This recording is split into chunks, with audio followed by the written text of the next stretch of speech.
ایک بھائی نے پوچھا ہے کہ فوت شدگان کی طرف سے فاتحہ یا 40واں یا 10واں یا 7واں کرنے کا کیا حکم ہے؟ یعنی جو لوگ وفات پا جاتے ہیں ان کی طرف سے 40واں کرنا، برسی کرنا، اس کا کیا حکم ہے؟ دیکھیں، اللہ کے نبی صلی اللہ علیہ وسلم کی زندگی میں آپ کے کتنے عزیز کی وفات ہوئی ہے۔ آپ کی ہر دل عزیز بیوی خدیجہ رضی اللہ تعالی عنہ بھی فوت پائیں، لیکن آپ نے ان کا فاتحہ یا 40واں یا 10واں یا برسی نہیں کی۔ اللہ کے رسول صلی اللہ علیہ وسلم نے زندگی کے سارے شعبے میں ہماری رہنمائی کر دی ہے، لیکن اس سلسلے میں کوئی ثبوت نہیں ملتا۔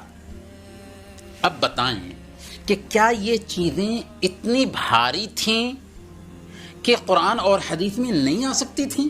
بس اصولی بات یہ یاد رکھنا ہے، من احدث فی امرنا ھذا ما لیس منہ فہو رد۔ صحیح بخاری اور مسلم کی روایت ہے کہ جس نے میری شریعت میں ایسی چیز ایجاد کی جو اس میں سے نہیں ہے تو وہ مردود ہے۔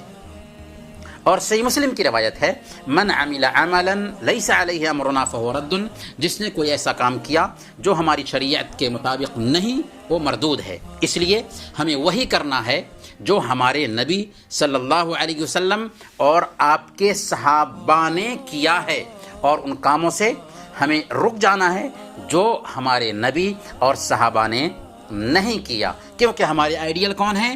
ہمارے نبی ہیں۔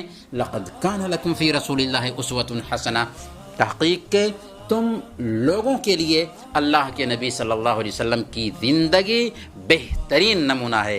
تو ہمیں پیارے نبی صلی اللہ علیہ وسلم کی زندگی کو آئیڈیل بنانا ہے، اور پیارے نبی صلی اللہ علیہ وسلم نے کسی کا فاتحہ نہیں کیا، کسی کا 40واں برسی نہیں کی، ہمیں بھی نہیں کرنا ہے۔